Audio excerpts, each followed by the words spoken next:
Hello, my name is Naomi Harper. I'm an ENL teacher for grades 3 to 5, and I'm making this video today because I've had a lot of success using a program called BookCreator to help L students create fun and meaningful writing projects. BookCreator is really great for students of any language level and students with low literacy because it allows them to add photographs, drawings, videos, and links to their books in addition to text.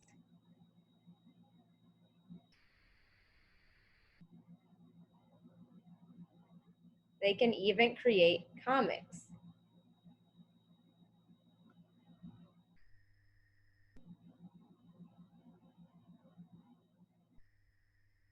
In this video, I will show you some examples of the types of books you can have students create, as well as walking you through how to use some of the tools on BookCreator.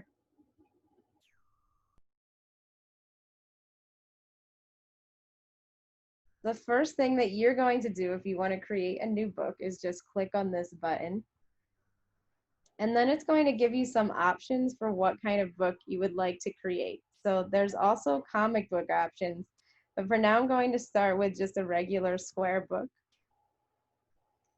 The next really important thing to know is that you're going to be using this plus sign and italic I a lot. So the plus sign is to add any content, such as photographs, drawings, text to your book. And the italic I is going to be used for the background and also to change the text once you have added text to your book. So I'm going to start with the background, and there are a lot of different options down here that you can kind of explore. But I'm going to start with this background. And then I'm going to add some text for my title. So I'll make this a book called All About My Cat. As you can see from my biographical book, I'm pretty obsessed with my cat. So now I obviously want to change this title because it's way too small. So to do that, I'm going to click again on the italic I. Just make sure that you have this title selected, the text selected that you want to change. And then you can change the font size either by clicking this plus sign, or you can just kind of slide this along to make it bigger. So I'm also going to make it bold. I'll make it centered. And I'm going to change the color maybe to dark blue. Okay, so there's my title. And the next thing I'm going to want to do is add an image to my book. So there are multiple ways that I can do that. And first I'm going to click import. One of the really cool features of this program is it has a Google image search embedded on it. So if a kid is having trouble finding a file on their computer, they can just do a search and find an image from the web. Say a kid is doing a research project on a different part of the world, they could find the country or the area they're researching and put a map straight into their book. Another option is to find a file on Google Drive, or they could embed a link to either an image, a video, a website, and that'll also go straight into the book. So I'm going to actually get a file from my computer, and once I have found it, it will put it straight onto the page.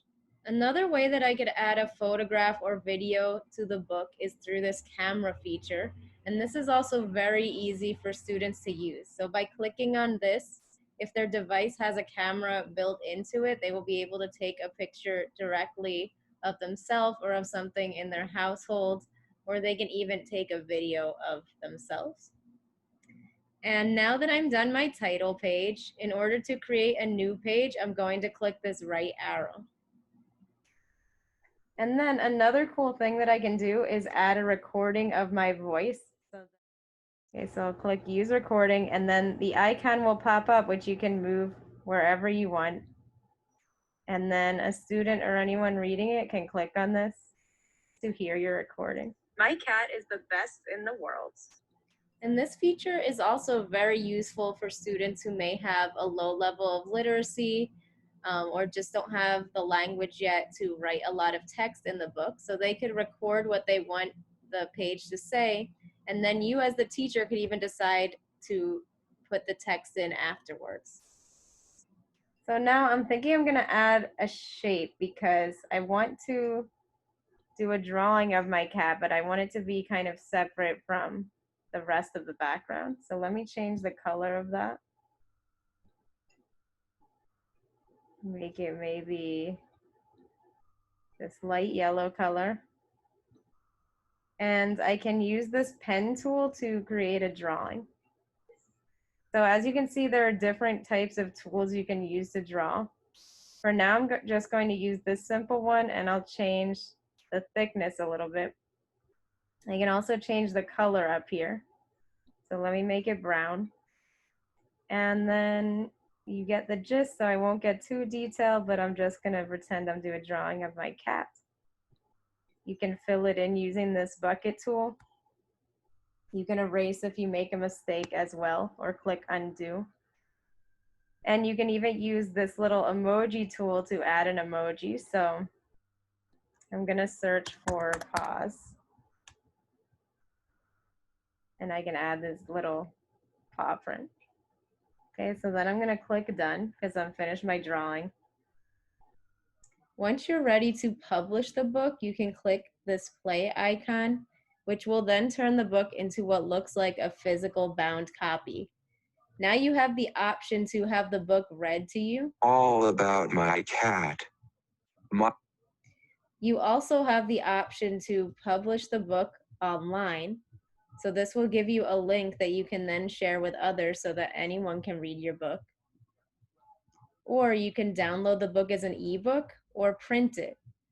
Now, once you publish the book, you still have the option to go back and edit it at any time.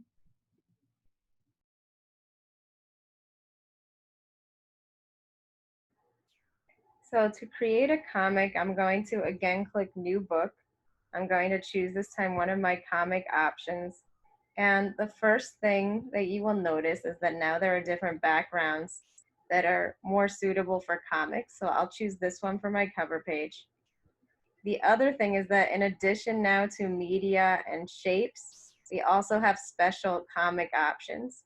So for example, there are different types of text now, and I can choose this title format to make cool looking text. So The Adventures of Octopus Man.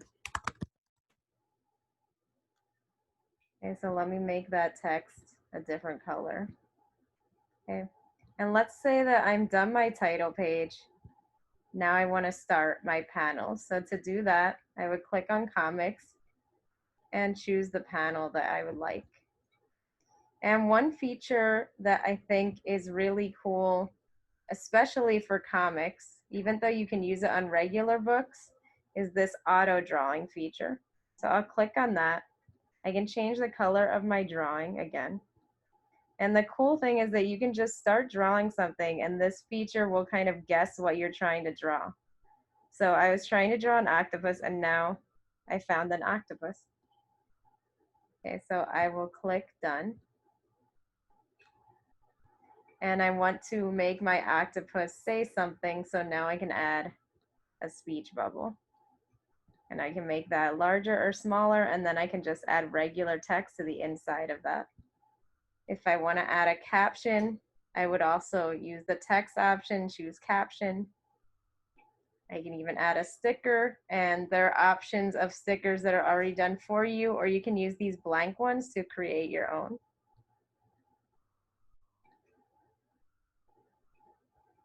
And you can also add a background to these panels. So here's an example of a book that I already created, The Adventures of Octopus Man.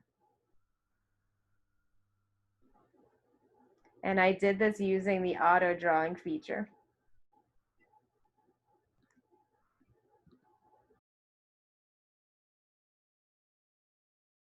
Now that you know how to create your own book, you can invite students to join your library by using an invite code that you will find by clicking this link.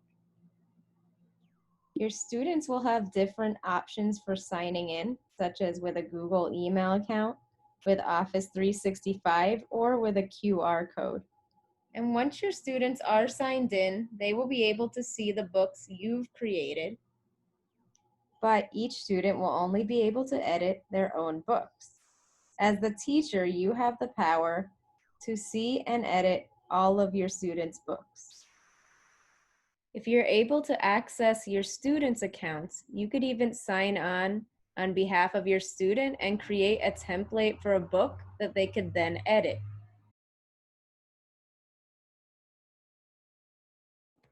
Thank you so much for watching this video, and I really hope it helps you add this awesome resource to your teaching repertoire.